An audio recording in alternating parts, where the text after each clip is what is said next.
Persoone, chocolatier, beekeeper, cocoa farmer en kok. Chocolate is rock and roll.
Now it's time for the epic shot.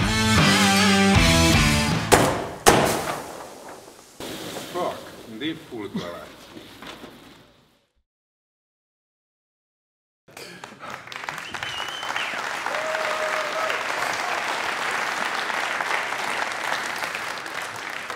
So auf einigen Bildern möchte man ihm nicht unbedingt nachts in einer Unterführung begegnen, aber das Schlussbild zeigt halt, dass wahnsinnig viel Humor und Spaß damit verbunden ist. Wen wundert's, wenn man den ganzen Tag mit Schoki zu tun hat? Einen herzlichen Applaus und herzlich willkommen auf der Bühne, Dominique Persoone.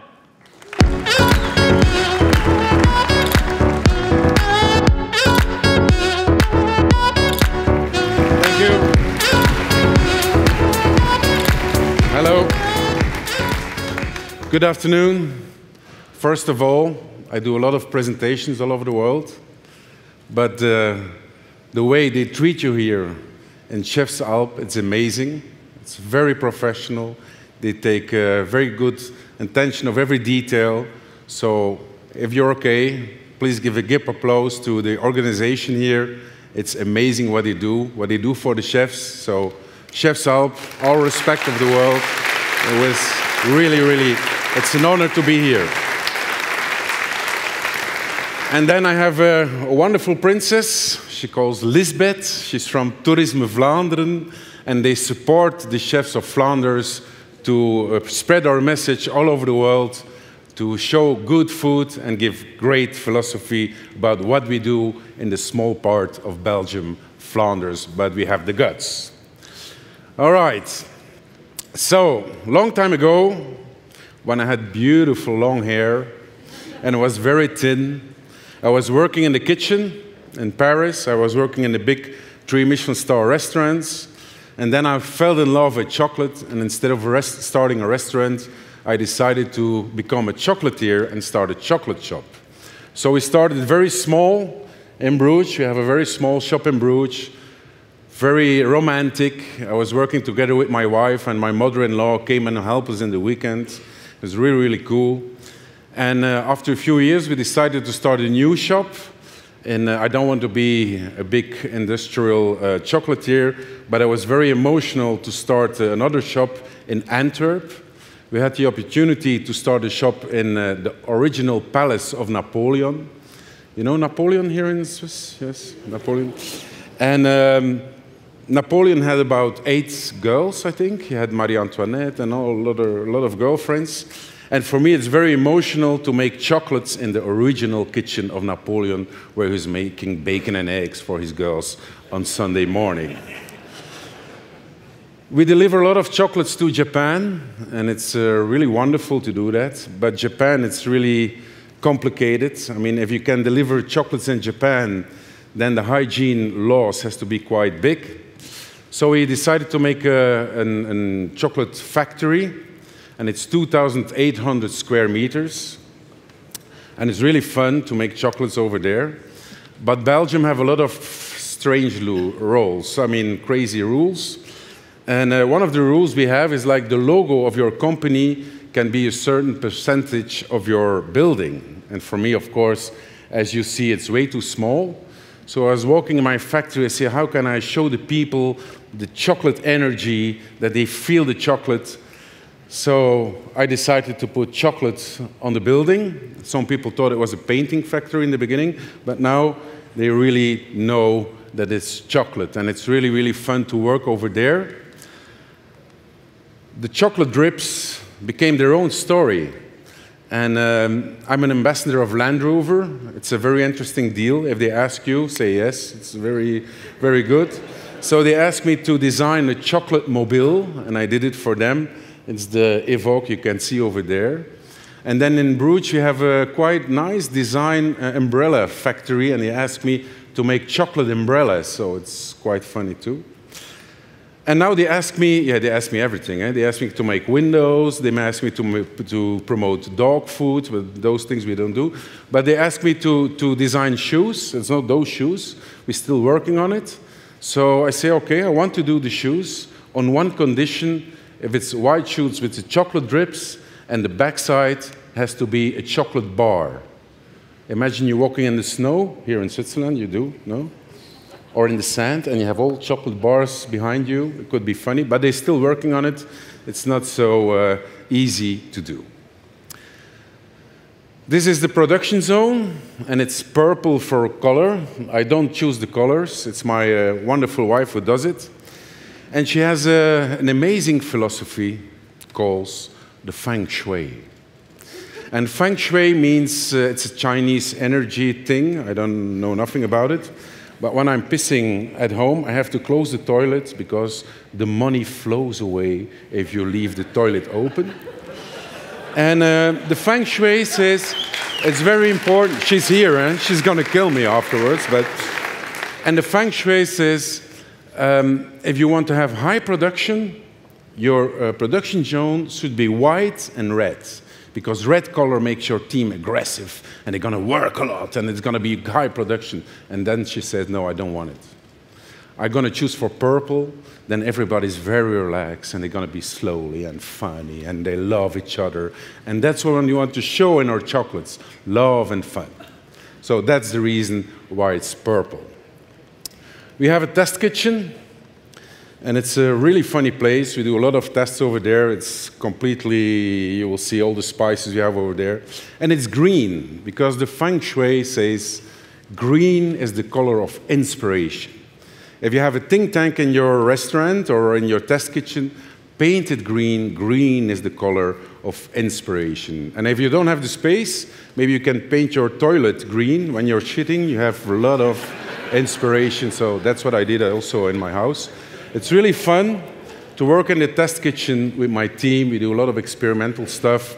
To be honest, 90% goes to the garbage. It's straight to wacko. But it's really, really fun to have a space to do meditation.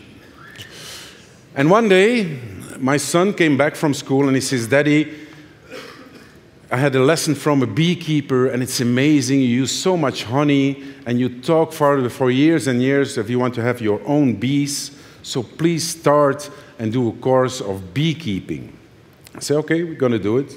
So I start the course, having fun, learning a lot about the bees. You have lots of bees too, here in Switzerland. But it's amazing. The more you learn about the bees, it's really very impressive. For example, a bee, when it's born, it lives only, now in this time of the year, it lives only about 6 or 8 weeks. So they get born and they start working day and night, and then 8 weeks later, everything is done and they die. Can you imagine working 24 hours, 7 days a week, and then you die?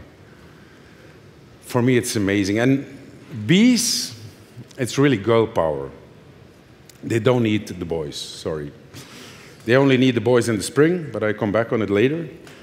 And girl power, only ladies, really fucking little girls who would go for it. And after a few tequilas, I was thinking about girls, flying girls, made me think about the stewardess. Stewardess made me think about an airport.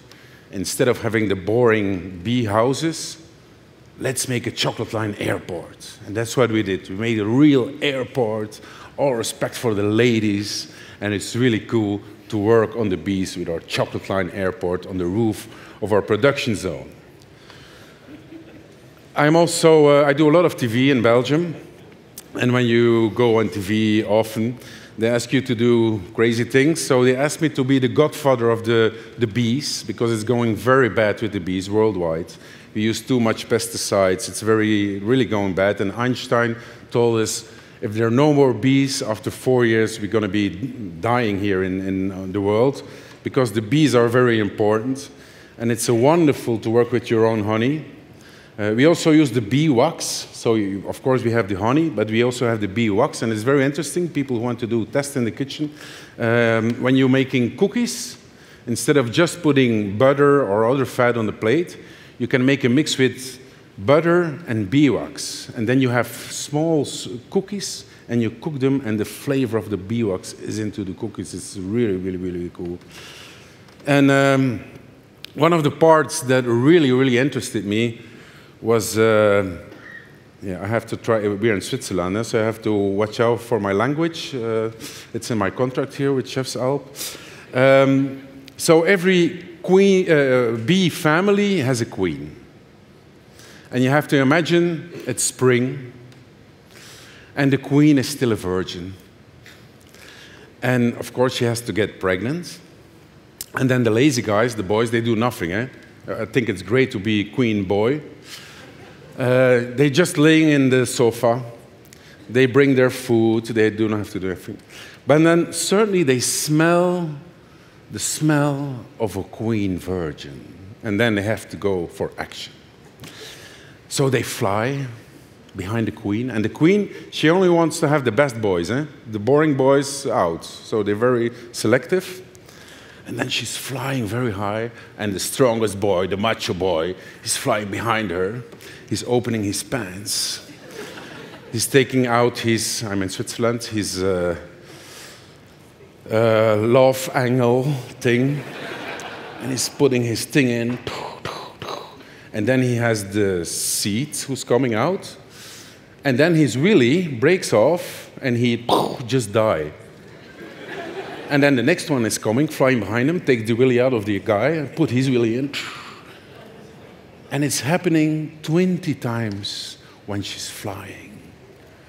And then after 20 times, she's full of seed, and flying back home, and she's dripping a little bit, and flying back home, and then she can have babies for between 3 and 5 years, and she put about 1,000, 3,000 babies every day. It's amazing, no?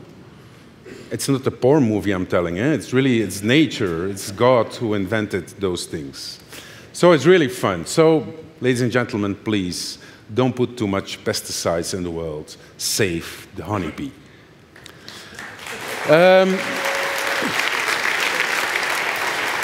We started very small, little by little, and now we are 43 people in our team. It's wonderful to have a great team. I think it's very important to have respect for everybody in our team. We're not, hello, Mr., fuck that. We're really like, hi, John, how are you? Good. Hi, DJ. Hey, Minche. Hey. It's important to have a good atmosphere in your team. You have the respect for the girl who's cleaning in the morning, the guy who's the driver, the chef of the production. Everybody in our team is very important. But of course, every team needs a boss. And thanks God, it's not me. But it's my beautiful wife, Fabienne, and I had to promise her I will never make the calculation of money anymore. I'm the worst businessman in the world. I have to give all my money to my wife, and on Sunday at 11 o'clock, she gives me the money for the week. For cigarettes and beers and newspapers, and it's a perfect system. The bank world, Swiss bank world, they call it no financial stress. So I don't have any financial stress, and it's really, really fun to work with her, my big boss, Fabi. Darling, I love you. Okay, let's open the box. It's time for an aperitif, no? I think so. In your box there is chocolate. It's a green one. We call it the apéro. And it's a mix with passion fruit, the skin of green lime, and a little bit of vodka. Because sometimes I get my inspiration from cocktails. I like to drink. I'm a little alcoholic, together with my wife. And it's really fun to get inspiration from cocktails. But beside my wife, I have another love in my life, and it's going on expedition. The more I travel, the more I go around in the world, the more I learn about chocolate. So we are like 5 buddies, and we really love to travel. It's like a boys' thing. And we travel around the world and learn so much about chocolate. We do all Latin America, we do Asia. It's amazing how much you can learn on your food by traveling. But of course, she's the businesswoman. She's the big CEO of the company. And after a while, she says, hey, darling, you're having fun in the jungle with the beautiful Punca in the Onions girls, and I have to work here. So I was afraid that she will cut my expedition philosophy. So I took a picture of a Kuna Indian and put it on her office. And since then, I have the permission to go on expedition twice a year. Of course, I didn't tell her that Miss Venezuela was a cocoa farmer as well, but that's another thing. But the more you travel, and definitely to Latin America, the more you learn about chocolate. Like in Mexico, the national dish in Mexico is mole poblano. It's chicken and chocolate sauce. And I was so impressed that they use cocoa as a spice into their national dish. And when I came back, I really wanted to make a chocolate with mole poblano, but how do you start with it? But I have good connection with cooks, chefs all over the world. And one of my friends, Philippe, from the Young Man, he says, Dominique, I use the skin of pigeon. I take the skin off. I boil it in salted water, dip it dry, and then I fry it. And it's like a krupuk of chicken skin. So that's how I made the mole poblano chicken. It's really cool to be very close to your product. I use a lot of cocoa beans from all over the world. My wife likes shopping, so she goes for shoes and handbags. And I like buying cocoa beans. So we bought it all over the world, Peru, Colombia, Guatemala, amazing. And I had a very good supplier, a farmer from Mexico, who has the most amazing cacao beans of the world. For me, it's Criollo beans. It's really the most amazing beans. And after a while, badly enough, he died. And then he had 2 sons, so I said, no problem, the farm is going to continue. But you know how it goes about money, they get into a fight. And I couldn't buy those beans anymore, so the only option I had was to start my own plantation. And in Mexico, it's really cool. We have our own plantation. It's very funny to be very close with your product. So we have 6 people over there who work for us, and the chef of the plantation is Concho, really nice guy. We have a lot of cocoa trees. We have 3,300 cocoa trees, 3 varieties. And you have to imagine a cocoa tree needs a lot of shadow. When it's too much sunshine, it's burning, so it doesn't go. And in Mexico, the cheapest plant you can buy, it's banana. It's growing like mint. It's all over. So I bought a lot of banana trees, put it in the ground, it grows, bam, lots of shadow. Okay, perfect. And then 6 months later, Concho called me, hey, patron, what do we have to do with the bananas? I say, fuck, I didn't thought about it, so what do we have to do with the bananas? I say, take them home, have the bananas, give it to the neighbors, nice bananas. 6 months later, he called me, patron, we hate bananas. Nobody wants to use them anymore. And of course, we don't want to throw away the food. So we get in contact with a wild animal organization. They protect the animals. And now every 3 weeks, there's a big truck who's stopping on the plantation. We give the bananas, and in this way, we can still use our stuff. Cocoa pots, it's like a pineapple or a mango. We open it, we take out the seeds. There's like a white agua de cacao around it. It's like a white thing, and it's flavored. It's like lychee. It's quite sweet and acid at the same time. We use it for fermentation. So we have wooden boxes, put the beans in, have the leaves of the bananas and the fermentation starts. It's about 5 days. We do it, 5, 6 days. And then we dry them. It's like a dry thing. We dry them. And it's really, really fun. It's amazing waiting. I'm very impatient. I can't wait. I'm a little like Ryan, who's like all the time like that. But when you're very patient, and after 5 years, finally, you have your own cocoa pots, and then you can make your own chocolates. So in your box, you'll find a little slice of chocolate. And how do we taste chocolate? It's very important. Just don't immediately put it in your mouth and just eat it like that. Actually, you should take it in your hands. Well, it's hot today here.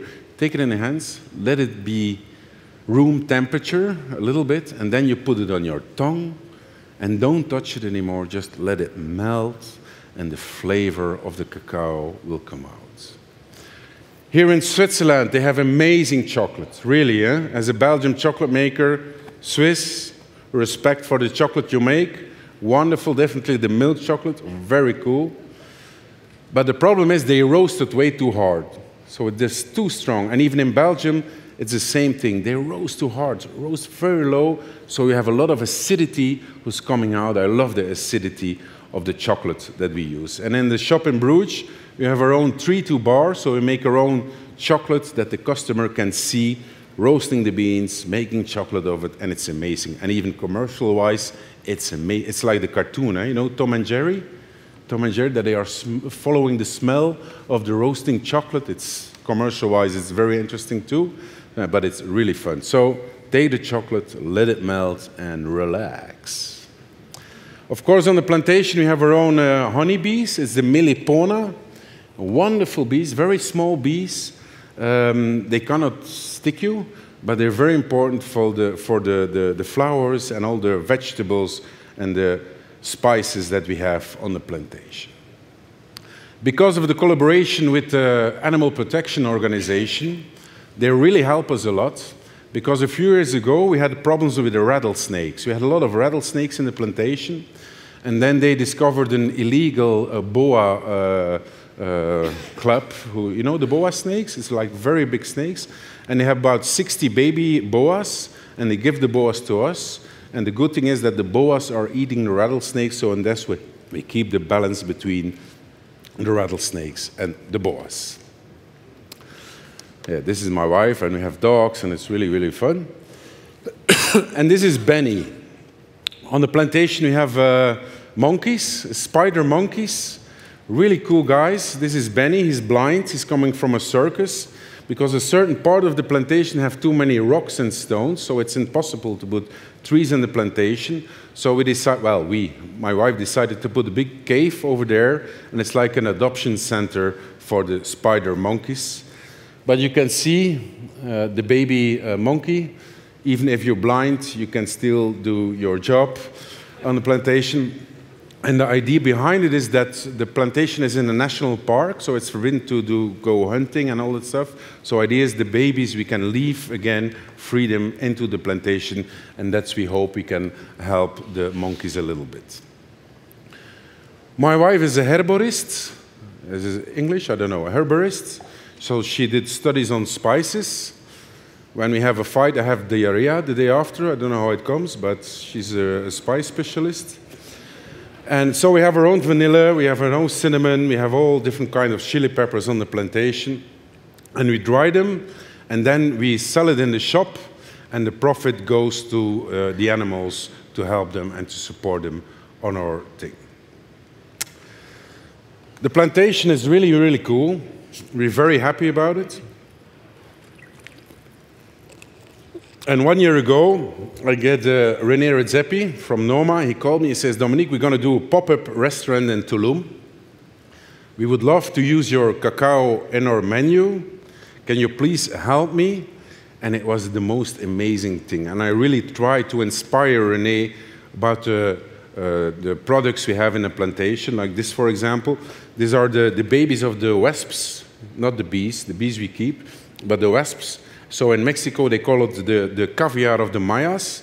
It's the bee's nest of the wasps. And we smoke very slowly, so the wasps are flying away. And then the babies we smoke, and we use it as a very a nice crunch into the dishes. René used it in his restaurant in Tulum. It was the most amazing food experience I had in my life, really. All respect for René. It was really, really cool. We supply them the honey, we supply them the cacao, we have a lot of things that we give to them. They build their own kitchen. They only use the natural fire, and it was an amazing thing. In 24 minutes, it was completely sold out, and half an hour later, they had 9,000 people on the waiting list. Very cool, with the feet in the sand. They were working in the shore. It was one of the most amazing food experience. I go very quickly into the thing. He did a study for more than 1 year on all the ingredients they have in Mexico. And then they made about more than 100 dishes. And finally, they reduced it until 15 dishes that really could go into the restaurant. It was wonderful. We delivered, of course, the Criollo Carmelo for his Pousse Café. We helped him with the dessert on the ice cream with the chili pepper. It was one of the most wonderful experience I had to work with René. All respect. It was even, a very good restaurant. Chocolate. Let's go back to chocolate. One of the classic fillings we have is praline. And praline are roasted hazelnuts or almonds that we mix with sugar, and then you mix it, and we have a machine called a bowl refiner. It's like 70 kilograms of balls who are turning around, and then you have a wonderful praline. So instead of buying praline already done, we go to Torino, and we buy wonderful hazelnuts. It's like, you know, the guys in the car, and we buy wonderful hazelnuts. We roast and make good praline. But I'm living on the countryside, and I have 3 dogs at home. And my wife says, darling, you have to go get food for the dogs. So I was walking in the shop. We have like a special pet shop food, something like that. And I was walking over there, and I was passing the area of bird food. So I see the bags of pirate food. You know pirates, the birds who can talk? And I was saying, fuck, if those birds can eat it, maybe we can eat it too. So I bought a few bags. I tasted with my team, very crunchy. But then I started roasting it, mixing it, putting sugar. So I made praline of pirate food. It's really good, eh? Really, really good. So we started to do a lot of experimental stuff with our machine. We make praline of hennep, you know hennep from Amsterdam? Hennep seeds, very good. Sunflower seeds, you can make poppy seeds, you can make praline with all different kinds of seeds. So in your box, there's another chocolate. It's an origin chocolate from Ecuador. You have a gel of calamansi. Calamansi, it's a lime from the Philippines. It's between mandarin and lime. And then we have a praline of pecan. Very interesting, really, really funny praline of pecan. So please taste it. If you don't like the chocolates, you can keep the box as a spitting box. I don't have any emotional problems with it. But what I want to talk about you today, and one of the questions they ask me a lot, is where do you get your inspiration from? So I always go to the Museum of Modern Art when I go to a new town. I think it's very inspirational to see the modern art, how they think about life. And sometimes inspiration comes of need. So I'm living on the countryside. We have about 20 chickens, and I have a very active cock. I mean, I have a very active cock too. But I mean, we have a very active cock. And my wife was angry. She says, you see, the girls doesn't have any more feathers on their back, and the cock make coq au vin with him. It's like, yeah, you know, boys between boys, so stay calm. I went upstairs, I take old sweaters, cut off the piece, and we make 2 holes, and I give every girl a sweater. And after the winter, they had feathers again, so inspiration of needs. It's very important. And I think chocolate is something very romantic. I think you really have to let the children dream about chocolate. We make big statues in the shop. You can make the most amazing things with chocolate. I think it's really, really fun to let the children dream. It's really important, something Willy Wonka, something romantic. So it's worth to put a lot of energy into chocolate pieces. In Belgium, we have, I'm a little bit ill, but I'm sorry for that. In Belgium, we have chocolate sprinkles that we put on our bread in the morning, you know, very small pieces of chocolate.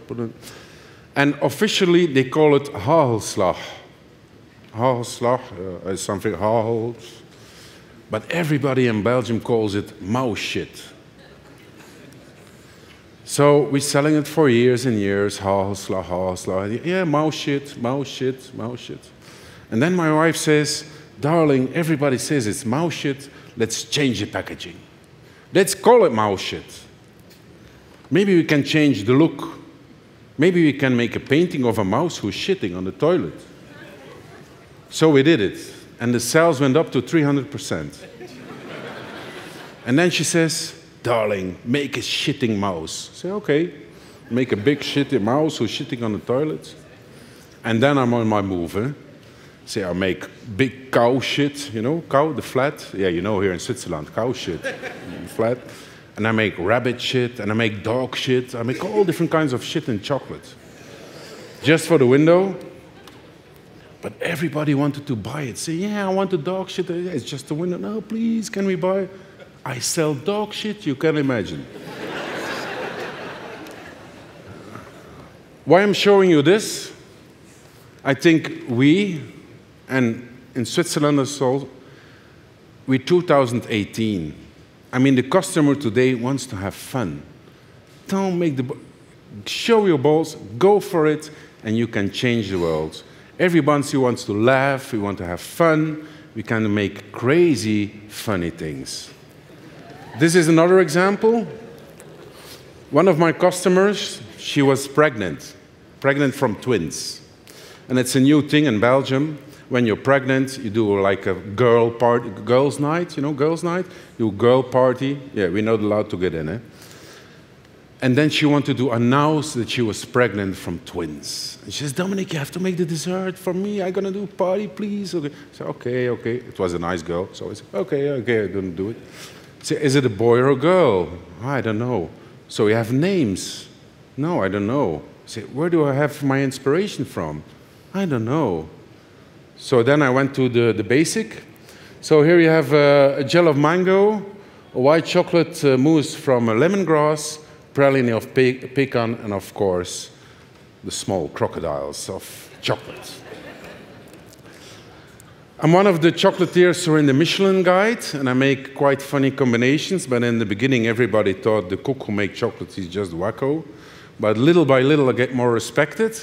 And in Belgium we have 3 restaurants who have 3 Michelin stars. So now every week we supply the private chocolates for Mr. Van Ecke from Carmelit, Peter Hoosters from Hof van Kleven, an amazing guy, and Herte Mangleer from Hertog Jan.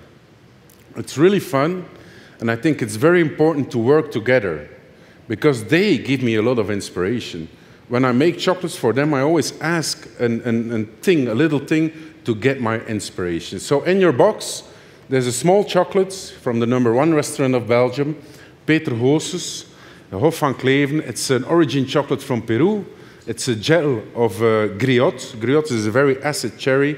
And then the second layer is a ganache of samba tea, a very fruity tea. So close your eyes and you are 3 seconds in the #1 restaurant of Belgium. Working together. Be open for working together. I think it's very important. This guy, for example, is Stephen Jones. He's one of the most important head designers in the world. He makes the heads for Madonna, for Nicole Kidman, for Beyoncé.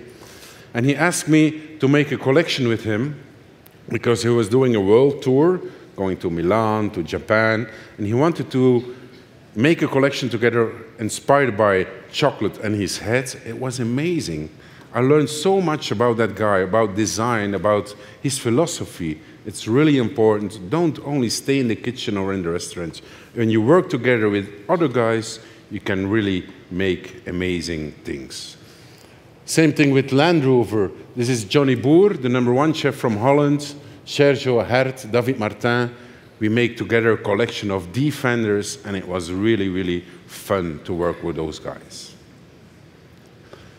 few years ago, one of my suppliers gave me a box of caviar at the end of the year. And you know how it goes in the end of the year. Huh? We work a little, but still, caviar, drink. And I was making caramel in the kitchen. And we always put a little bit of salt into our caramel. And I was giving flavors to my team because some of my team never tasted caviar before, and I was a little tipsy, I'm gonna be honest.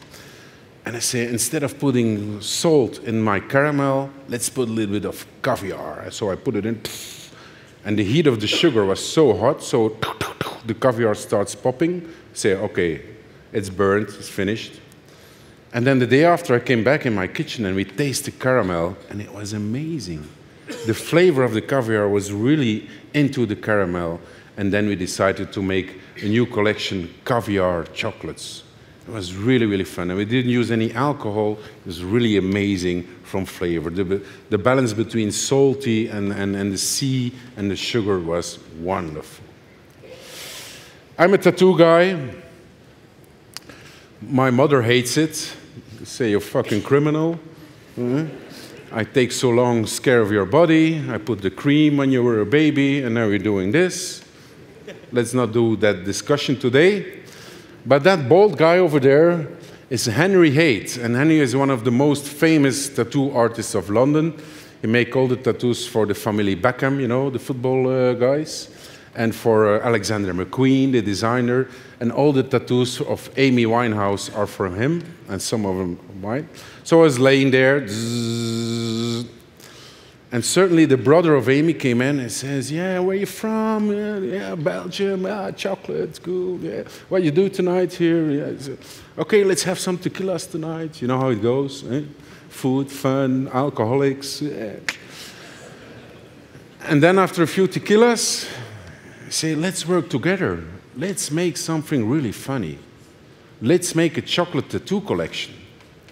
So Henry, he made the designs. The brother of Amy helped us with the flavors that Amy really loved. And of course, he made a collection. We had a pop-up shop in London. We sold more than about 15,000 boxes of that collection. And the profit went to the Amy Winehouse Foundation against alcoholism, against drug abuse. Really, really fun. The reason I'm telling you this is because a chocolatier was somebody who stays in the basement and make truffles. And a tattoo artist is making wrong names on drunk sailors. But if you're able to work together, you can change the world. So please work together and you can do amazing things. This guy is Spencer Tunick. He's one of the most famous photographers of the world. And Bruges in Flanders was one of the cultural capitals of the world. And he says, I have to do an installation with thousands of naked people. And tomorrow, I want to do a private installation only with girls, about 100 naked girls, and I want you to cover them up with chocolate. Fucking hell.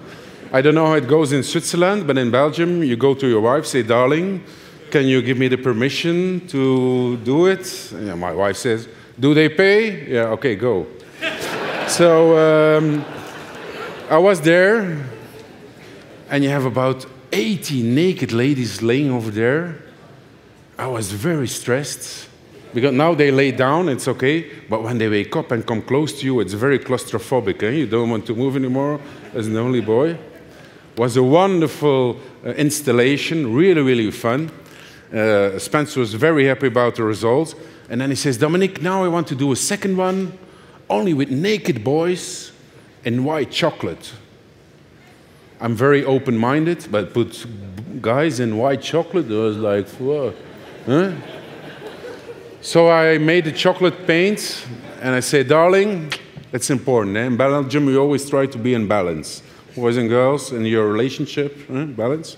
Say, darling, it's time to put chocolate on the boys. Those are the boys. Eh? It was a very cold day. So we put white chocolate on the boys, and it was really, really cool to do that. One of my best friends, I mean personally, but my worst customer ever, is Sergio Herman. He's really a pain in the ass. He has 20 on 20 on the Go Mio, 3 Michelin star chef. We worked more than 15 years together. It was amazing. He gave me a lot of inspiration. We did wonderful projects together. This is, for example, a chocolate bar that we designed more than 15 years ago for his restaurant, Old Sluis. And every year we do Tomorrowland. You know, Tomorrowland is like the big dance festival in Flanders. I'm getting old, eh? But anyway. And we have a restaurant called The Secret. It's over here. This is The Secret. It's very expensive to eat there, but the money that the people pay to eat there goes not to Sergio, not to me, not to Tomorrowland, but we ask the people to give the money to a good cause, to the cancer research organization. Also really, really fun. We can do amazing things. And with Sergio, I also do every year the Antwerp Diner. It's like the AIDS Foundation dinner. You know, all famous chefs make one dish, and I'm always the last one, the chocolate guy. And I always try to use my inspiration for the food. So I made edible sperm. I made the logo of AIDS Foundation. And I came up with the idea, let's make edible condoms and put on safe sex. And then the organization said, yeah, great idea. You know what I'm going to do? I'm going to put real condoms with chocolate flavor. But when you're the last one and half of the room is a little bit tipsy, I saw girls chewing on the thing, so it's not always very interesting. These are the chocolates we make now for Sergio. So he has the restaurant Jane together with Nick. Then he has Pure Sea, really, really cool. In Bruges, we organize every year a food festival, Cook, Cook and Eat. And I have to design every year a dessert. So here we have, for example, a Kiss of the Night Nurse. It's a dessert inspired by the hospital. We use injection. Yeah, it's a bit like Switzerland, no? The cross. The cross. And the funny thing is, the sauce I put into a Baxter. You know what it is, a Baxter? You can buy it in the pharmacy. It's like a plastic bag and a tube that when you're really almost dying, you can use it. It's very cheap. So the best thing is to buy one with salt and water connection. And then you put the filling out and you put your sauce in. And in Belgium, we have an organization to help ill people. And you can rent trolleys. It's very cheap. It's like €3 to have a trolley for 1 month.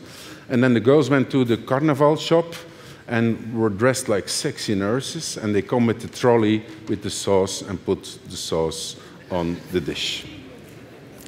This is rice pudding with golden spoons.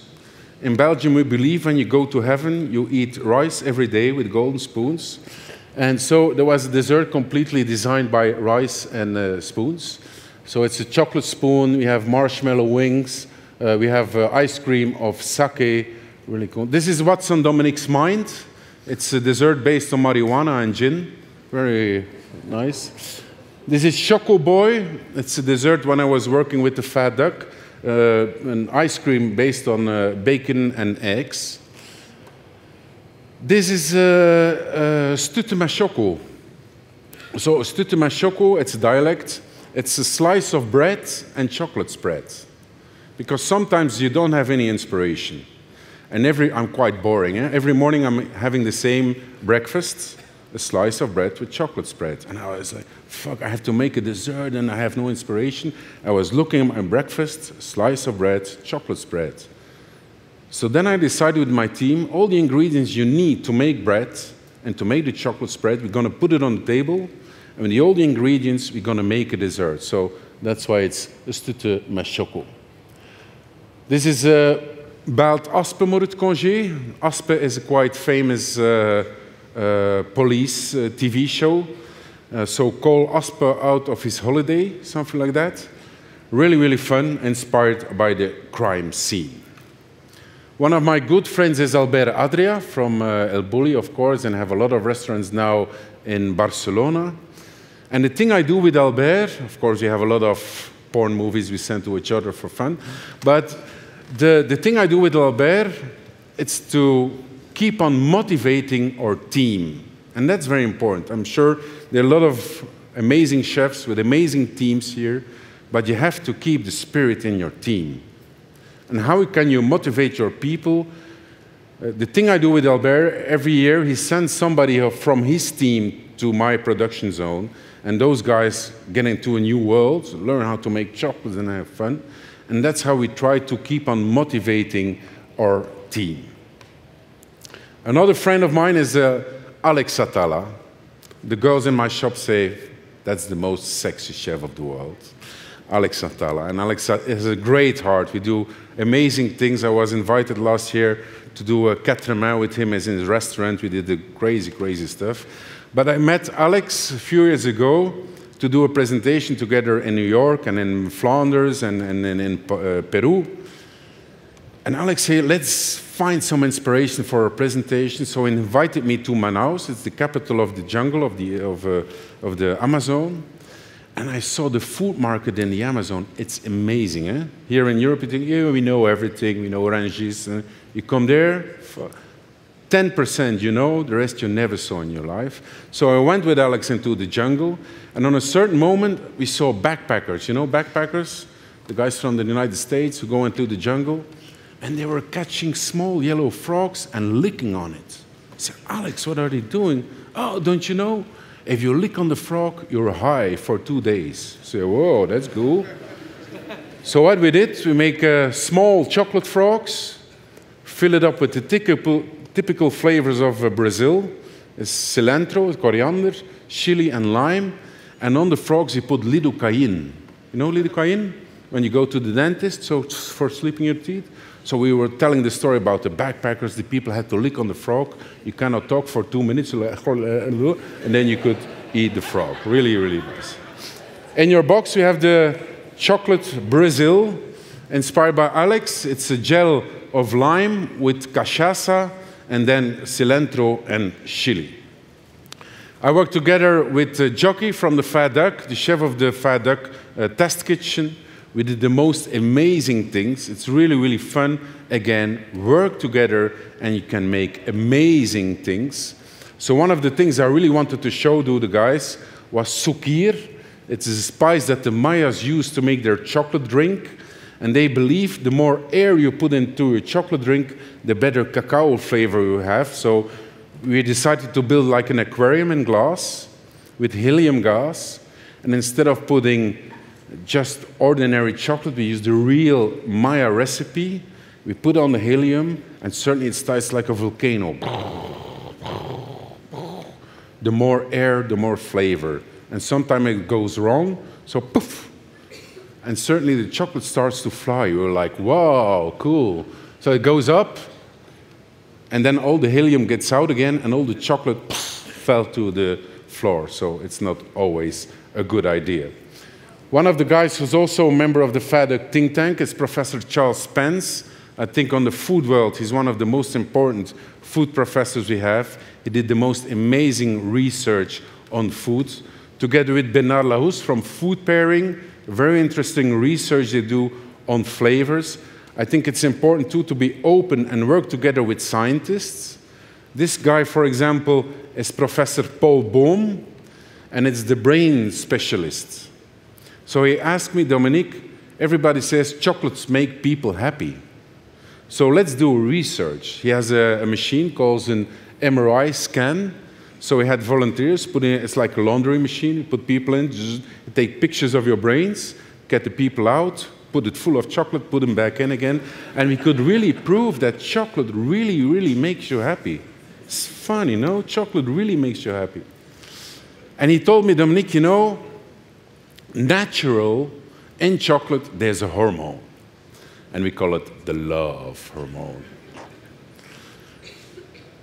So if you eat chocolate, you can have the same result like after an orgasm.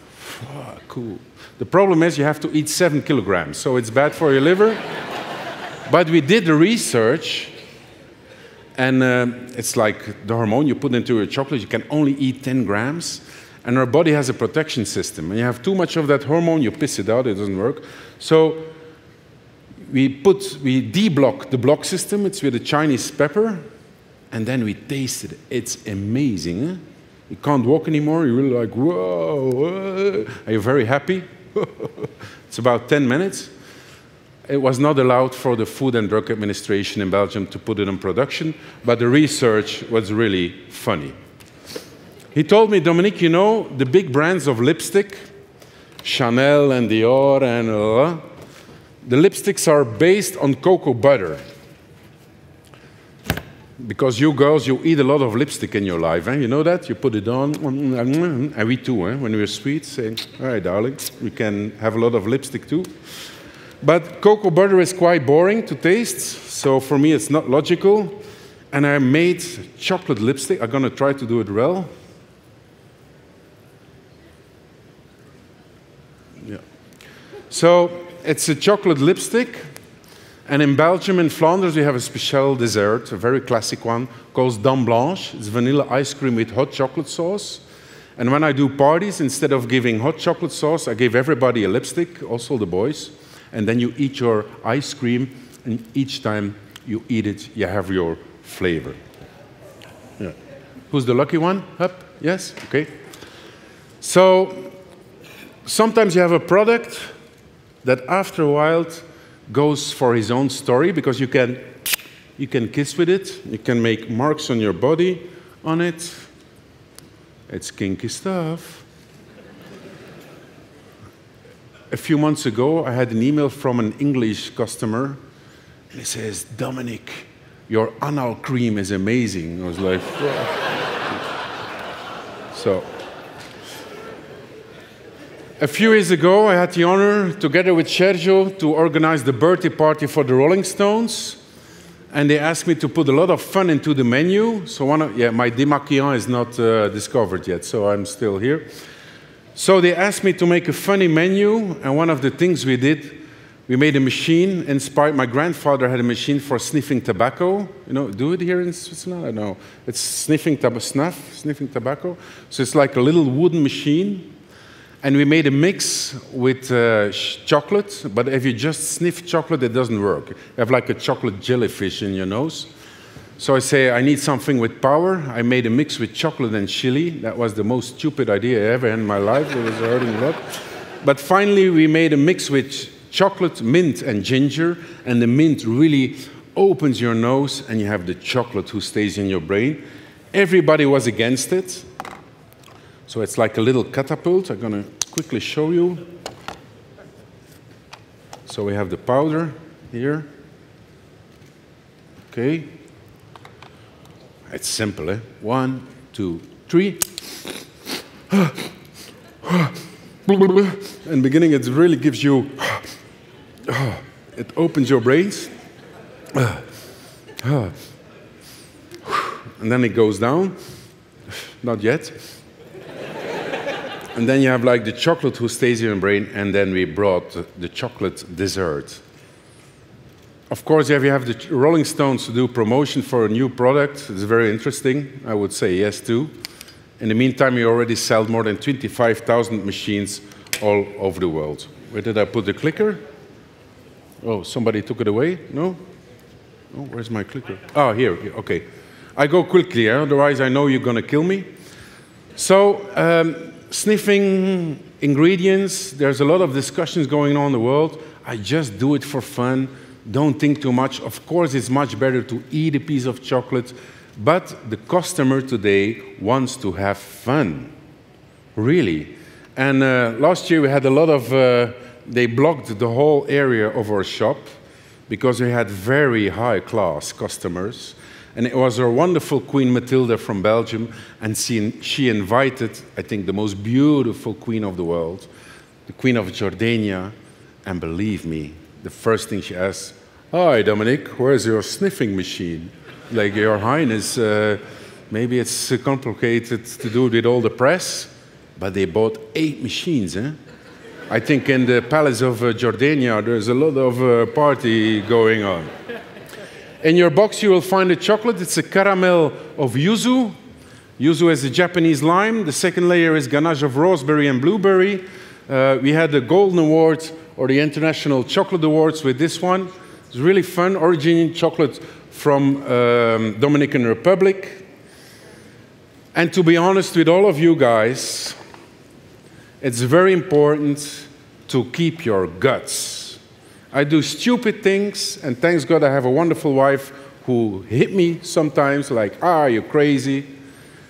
But if you want to change and if you want to have fun, stay the boy, stay the little boy inside, and you can make wonderful things. Sometimes you knock with your head on the wall, but it's important. If you don't have the guts, you won't change the world of food. Thank you very much. Thank you. Come on. Please, thank you. Thank you very much. Thank you very much. One for you. Thank you. And one for your wonderful wife. Great, great. Thank you. Thank you. Ja, war das zu viel versprochen an Süße und an Schokoladenreichtum, den wir euch jetzt bei der letzten Show noch vorführen wollten, meine sehr verehrten Damen und Herren? Wenn es einen Beweis brauchte, dass Schokolade glücklich und fröhlich und humorvoll macht, er ist das lebende Beispiel dafür, dass das wirklich funktioniert. Vermutlich hat er auch in seinem Leben schon mehr als 7 Kilogramm davon gegessen, deshalb funktioniert es auch so gut bei ihm, meine sehr verehrten Damen und Herren.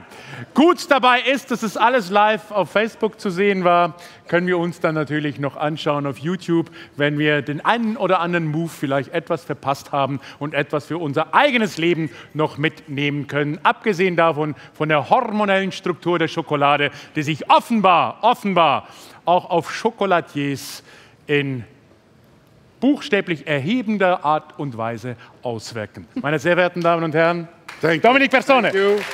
Chefs Alps, thank you very much. Switzerland, respect. Show your balls. Thank you.